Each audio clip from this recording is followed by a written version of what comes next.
Welcome to Retrospective Meeting Facilitation. This is the third of three major video lectures in this section. The previous video was planning meeting facilitation, and what you'll be doing next is completing the three homework assignments. If you're following the suggested plan of spending 30 minutes a day on this course, this will be day 2 of this week, with the homework assignments taking up the next 5 days. So here's the nitty-gritty of what we're going to be doing in this video lecture. We're going to be talking about how to facilitate the retrospective meeting. We'll start off with a handful of retrospective techniques, and then we'll talk about what you do as the Scrum Master facilitating the retrospective meeting, before the meeting, during the meeting, and after the meeting. The outcome will be that you'll have a clear understanding of what you need to do to facilitate the retrospective meeting. So let's start off with 5 retrospective techniques. The first 3 are quite well known. What went well, what can be improved, action plan. The next is start, stop, more of, less of, keep doing. The next one is 5 whys or root cause analysis, then 7 dwarves, and then the appreciation game. We'll take each one of these in turn. The idea here is that as the Scrum Master, you need to select a technique to use at the retrospective. Very often, teams will start off with the very first one. What went well, what can be improved, action plan.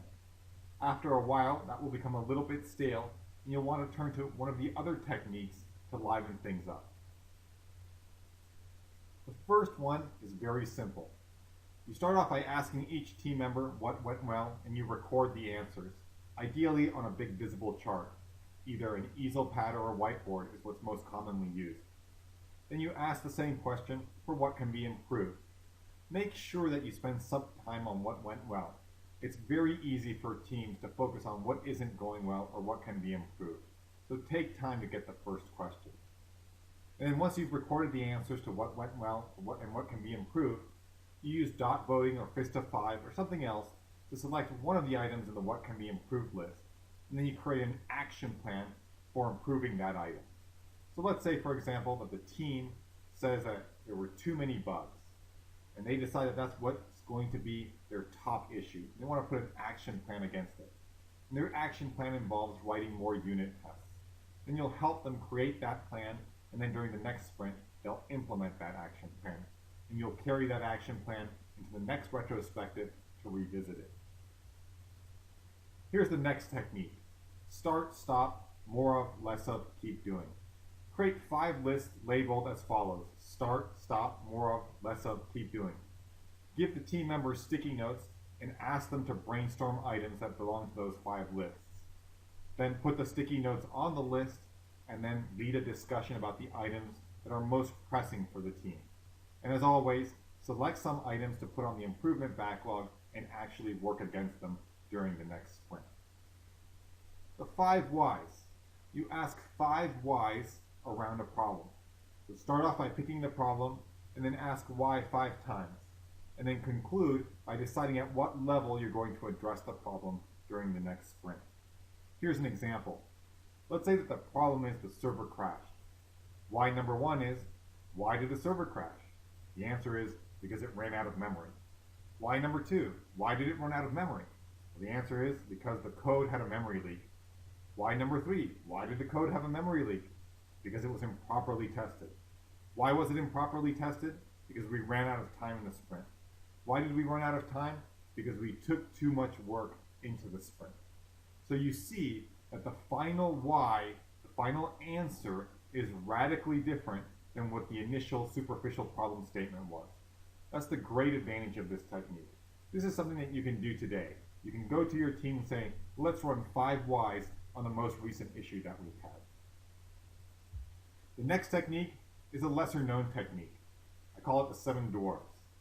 You start off by just reminding folks what the names of the 7 dwarves are. They're listed here: bashful, doc, dopey, grumpy, happy, sleepy, sneezy. Then you go through each team member and you say, okay, we're going to do this exercise for Alice. And all of the other team members select the dwarf that reminds them of that person. They write it down on the index card and they hand the index card to that person. And you do that for each person on the team. And once we've gone through all of the team members, then we open up the cards, the team member reads them out loud, and we have a discussion. The idea is to get at interpersonal issues. The appreciation game. Each member of the team gives an appreciation to each of the other members. The goal here is to make the appreciation as specific as possible. So great appreciation is, Alex, thanks for helping me to unit test the addition method. A not so great appreciation is, Alice, thanks for being great. So each team member will appreciate each of the other team members. So those are 5 techniques.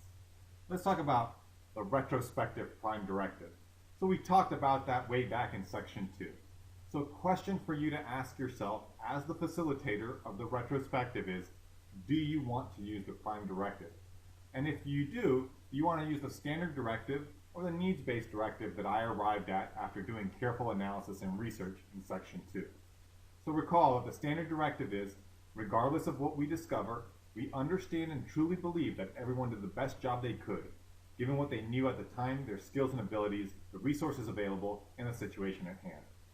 The needs-based directive is, everyone is doing the best they can to meet their needs given their knowledge, skill, and resources. So decide whether or not you want to use a prime directive at the beginning of your sprint retrospective, and if so, which one. Okay, so let's now dig into the before, during, and after. The attendees, the product owner, development team is absolutely required. In the retrospective, you almost never have other folks. Almost never have other folks. This is a team meeting, and we want to make sure that the team is safe from any interference. How long is the retrospective? It's 3 hours for a 4-week sprint, 90 minutes for a 2-week sprint, and 45 minutes for a 1-week sprint. You have to prepare your materials and equipment, projector, easel pad, pens and paper, sticky notes. Review the improvement and impediment backlog along with the action plan from the previous retrospective. Often you'll want to collect some data, bring it in with the information that you have so that the team can review. You may want to review the sprint retrospective agreement, which we'll be talking about in section 5. You review your observations journal and then make an entry into your expectations and emotions journal. Then prepare the P-tasks. Remember that from the general overview facilitation lecture in this section. So I think you're experienced enough at this point to create your own P-task, so go ahead and do that for the retrospective.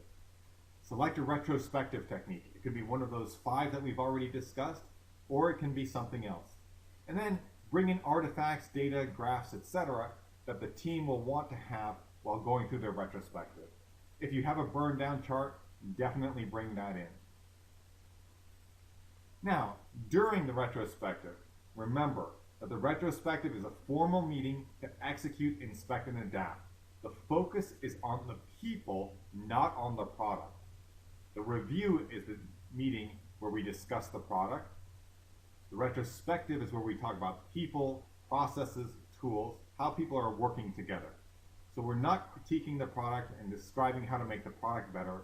We're talking about how to improve the way we work. And the output is a plan for improvement.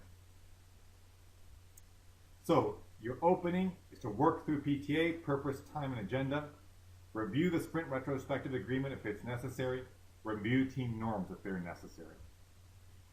Execute your sprint technique, okay? Remember to take visible notes, probably on an easel pad or whiteboard. Afterwards, update the improvement and impediment backlog, update your observations, expectations, and emotions journals, support the team in executing its proposed improvement plan, and the team may decide to publish notes, so you may want to go ahead and do that. So the next step in this section is to complete the 3 homework assignments over the course of the next 5 days. One of them focuses on the retrospective, one of them focuses on planning, and one of them focuses on general facilitation techniques. So in summary, here's what you've learned in this video. You've learned 5 retrospective techniques, and you've learned how to prepare for the meeting, what to do during the meeting, and what to do after the meeting. Have fun.